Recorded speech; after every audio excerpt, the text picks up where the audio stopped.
بسم اللہ الرحمن الرحیم۔ تمام یوٹیوب سبسکرائبر کو میری طرف سے السلام علیکم ورحمۃ اللہ وبرکاتہ۔ میں آج آپ کی نیند کے متعلق بہت ہی مفید اور صحت بخش نسخہ لے کر آیا ہوں۔ بے خوابی یعنی نیند کا نہ آنا، وجوہات: خشکی دماغ، منشیات کا زیادہ استعمال، غور و فکر، کثرت جماع، کمی خون اور بدہضمی سے یہ شکایت ہوتی ہے۔ تشخیص: رات کو نیند نہ آنا، ناک خشک، زیادہ پیاس، سر میں گرمی معلوم ہونا، گرمی خشکی بڑھ جانا۔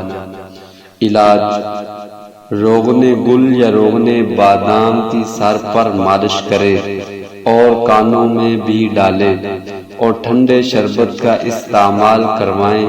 ترش اشیاء سے پرہیز کریں یعنی گرم اشیاء کھانے سے پرہیز کریں۔ فوائد: سر کو مفید ہے، دماغ کی خشکی دور کرتا ہے، نیند لاتا ہے۔ نوٹ: زہریلا خرگوش خشک کر کے تخم خشخاش سفید کے برابر وزن ملا کر کھرل کر کے رکھیں، بقدر 1.5 ماشا مکھن یا حلوہ میں لپیٹ کر مریض کو کھلائیں۔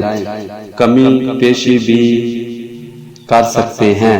فوائد: بدرجہ غائیت خواہ آور ہے، بسا اوقات بیداری کر کے سرکہ سونگنا پڑتا ہے۔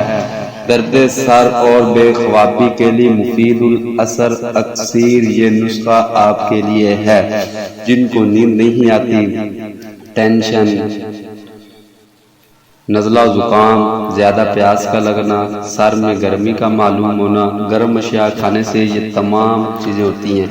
روغن گل یا روغن بادام کی سر پر مالش کریں اور کانوں میں بھی ڈال سکتے ہو۔ ٹھنڈے شربت کا زیادہ سے زیادہ استعمال کریں۔ ٹھنڈے شربت کو ہم آپ کو ویڈیو میں دکھائیں گے جو آپ نے استعمال کرنے ہیں۔ جزاک اللہ و احسن الجزاء۔ السلام علیکم ورحمۃ اللہ وبرکاتہ۔